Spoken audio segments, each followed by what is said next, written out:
मेरा नाम मोहित है और मैं उन लोगों में से था जो भूत प्रेत आत्माओं और चुड़ैलों पर बिल्कुल भी यकीन नहीं करते। मुझे लगता था ये सब सिर्फ इंसान के दिमाग का वहम है और कुछ नहीं।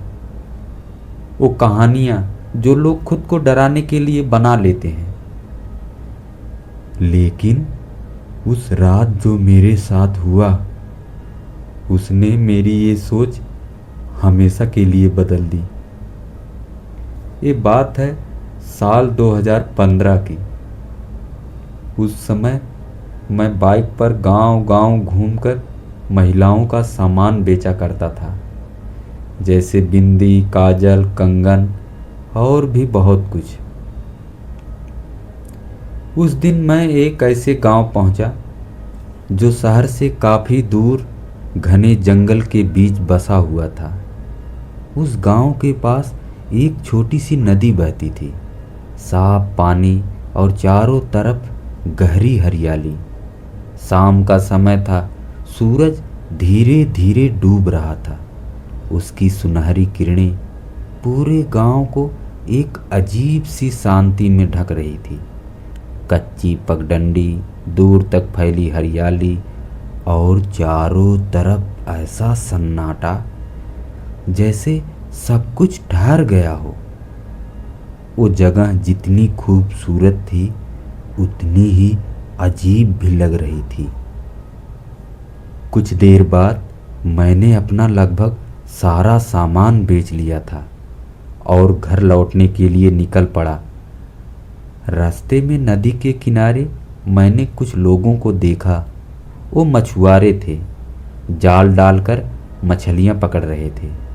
मैंने बाइक रोकी और उनके पास चला गया। उनके पास बड़ी बड़ी ताज़ी मछलियां थी। पता नहीं क्यों मुझे लगा आज घर पर मछली ले जानी चाहिए। मैंने उनसे कुछ मछलियां खरीदी और उन्हें लेकर वापस निकल पड़ा। उस समय मुझे बिल्कुल भी अंदाज़ा नहीं था कि मैं अपने साथ सिर्फ मछली ही नहीं, कुछ और भी लेकर जा रहा हूँ। मैं मछलियाँ लेकर घर की तरफ लौट रहा था, लेकिन कुछ ही देर में सूरज पूरी तरह डूब चुका था और चारों तरफ काला अंधेरा फैल गया। रास्ता अब जंगल के बीच से गुजर रहा था। कच्ची मिट्टी का टेढ़ा मेढ़ा रास्ता और चारों तरफ सन्नाटा। तभी मेरी नज़र रास्ते से थोड़ा दूर एक तरफ गई। मुझे लगा जैसे कोई खड़ा है, काली साड़ी में एक औरत, या शायद वो सिर्फ किसी पेड़ की परछाई थी।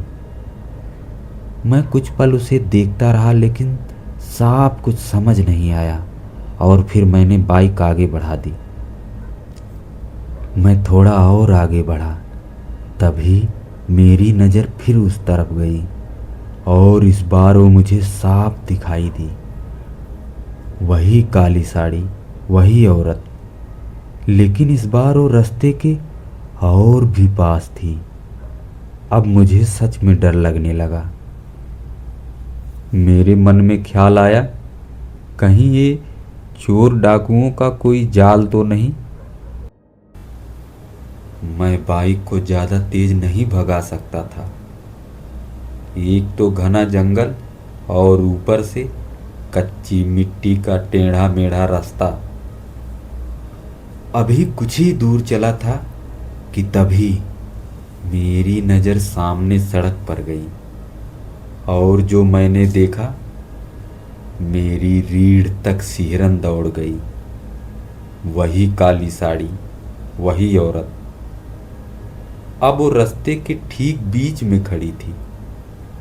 मैंने बाइक की रफ्तार धीरे कर ली। उसका चेहरा दूसरी तरफ था। उसके लंबे काले बाल कमर तक लटक रहे थे। वो जहाँ खड़ी थी वहाँ रास्ता घुमावदार और संकरा था। मैं उससे कुछ ही दूरी पर बाइक रोक दी और ध्यान से देखने लगा। कुछ अजीब था। हवा बिल्कुल नहीं चल रही थी, फिर भी उसके बाल धीरे धीरे लहरा रहे थे। कैसे?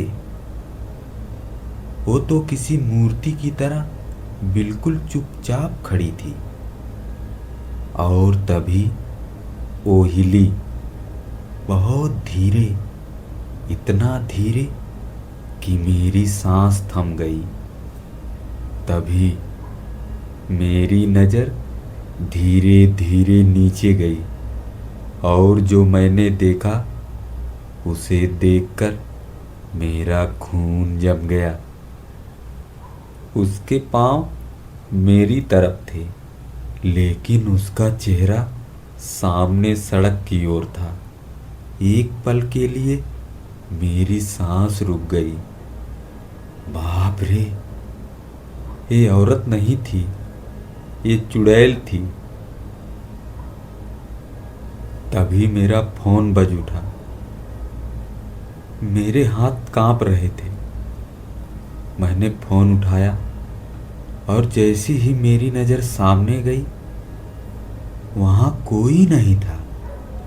रास्ता बिल्कुल खाली था।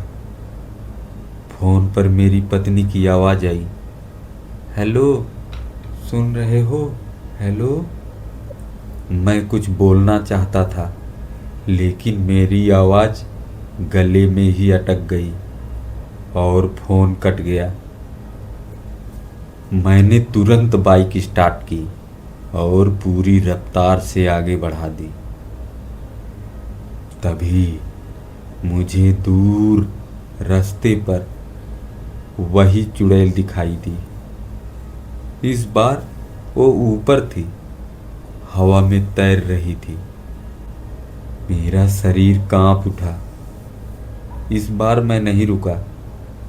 मैंने अपनी नज़रें झट से नीचे कर ली, बिल्कुल नीचे। बाइक की रफ्तार और तेज कर दी और कुछ ही देर में हाईवे आ गया। गाड़ियों का शोर लगातार मेरे कानों में गूंज रहा था।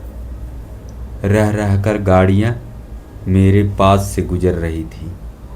मुझे थोड़ी राहत मिली, लेकिन बाइक चलाते हुए मुझे बार बार महसूस हो रहा था जैसे बाइक पर भारी भरकम वजन लदा हो, जबकि मेरा ज़्यादातर सामान तो बिक चुका था।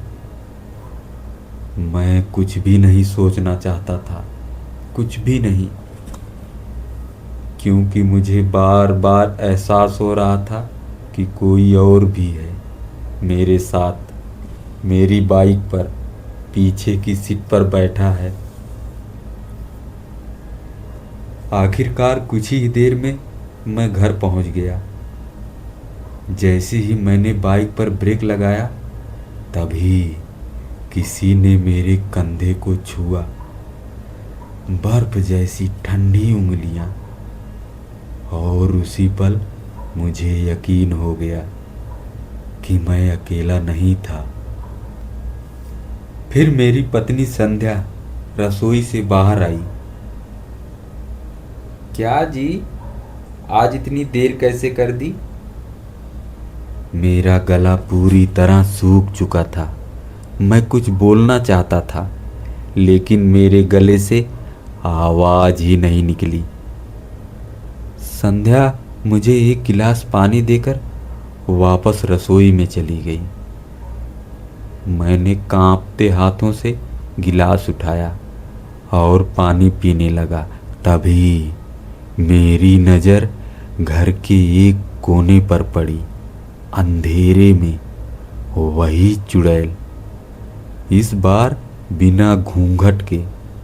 उसका चेहरा पीला, सड़ा हुआ, आंखें पूरी तरह काली और अंदर धंसी हुई, होठ फटे हुए और दांत अजीब तरीके से बाहर निकले हुए। एक डरावनी मुस्कान के साथ वो मुझे ही घूर रही थी। गिलास मेरे हाथ से छूट गया, फर्श से टकराया तेज आवाज के साथ टूटा और उसी पल मैं चीख पड़ा, इतनी जोर से कि घर की दीवारें तक हिल उठी।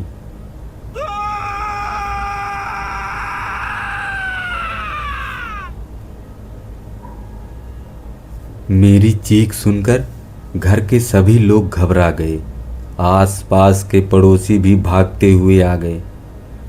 मैं उंगली से इशारा करता और लगातार चीखता रहा, लेकिन किसी को कुछ भी समझ नहीं आ रहा था। मैं सब कुछ बताना चाहता था, पर मेरे गले से आवाज ही नहीं निकल रही थी। अगर कुछ निकल रहा था तो बस एक डरावनी चीख। तभी शर्मा आंटी मेरी हालत समझ गई।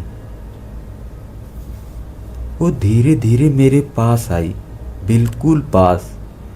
उन्होंने मेरे कंधे पर हाथ रखा और मेरी तेज सांसें धीरे धीरे शांत होने लगी। मुझ में थोड़ी हिम्मत आई। फिर मैंने उन्हें सब कुछ बताया। वो गांव, वो नदी, वो अंधेरा और जंगल में काली साड़ी वाली वो चुड़ैल। शर्मा आंटी ने पूछा, साथ में कुछ लाए थे? तभी मेरी पत्नी संध्या बोली, मछली लाए हैं, रसोई में पक रही है। आंटी ने गंभीर होकर कहा, जब मछली पक जाए सबसे पहले एक थाली में यहाँ लेकर आना। उनके हाथों में लौंग थी। वो लगातार कुछ मंत्र बड़बड़ा रही थी। फिर उन्होंने वो लौंग मुझे खाने को दी और कुछ लौंग घर के बाहर फेंक दी। इतने में संध्या थाली में मछली लेकर आ गई। आंटी ने वो थाली मेरे हाथ में पकड़ाई और बोली, मोहित बेटा, घबराना मत, डरना मत, मैं तुम्हारे साथ हूँ। मैं उनके साथ घर से बाहर आया। हम सड़क के किनारे पहुँचे। आंटी ने कहा, वहाँ आगे ले जाओ, हाँ वहीं पर रख दो। मैंने वो थाली वहीं रख दी और जैसे ही मैं मुड़ने लगा, मेरी नज़र एक पल के लिए उस पर पड़ गई। अंधेरे में वही चुड़ैल, वो झुकी हुई थी और थाली से मछली नोच नोच कर खा रही थी, लेकिन उसका चेहरा मेरी तरफ था। आंखें पूरी तरह काली और होठों पर एक खामोश डरावनी मुस्कान, जैसे वो मेरा इंतजार कर रही हो। मेरा शरीर कांपने लगा। तभी आंटी की आवाज आई, चलो मोहित बेटा, पीछे मुड़कर मत देखो, सीधे घर की तरफ चलो। और हम वापस घर आ गए। शर्मा आंटी गुस्से में थी। वो बोली, ये किस तरह की नादानी है? क्या तुम लोगों को नहीं पता आज अमावस की रात है? ऊपर से मछली लेकर जंगल के रास्ते से आ रहे हो, एक पिशाचनी को घर तक ले आए। और उस रात के बाद मैंने समझ लिया, कुछ रास्ते सिर्फ जाने के लिए होते हैं, वापस आने के लिए नहीं। दोस्तों, कहानी का भी कुछ भाग छूट चुका है। अगर मेरे किसी भी भाई ने कमेंट करके दूसरे पार्ट का मांग किया तो मैं दूसरा पार्ट ज़रूर लाऊंगा।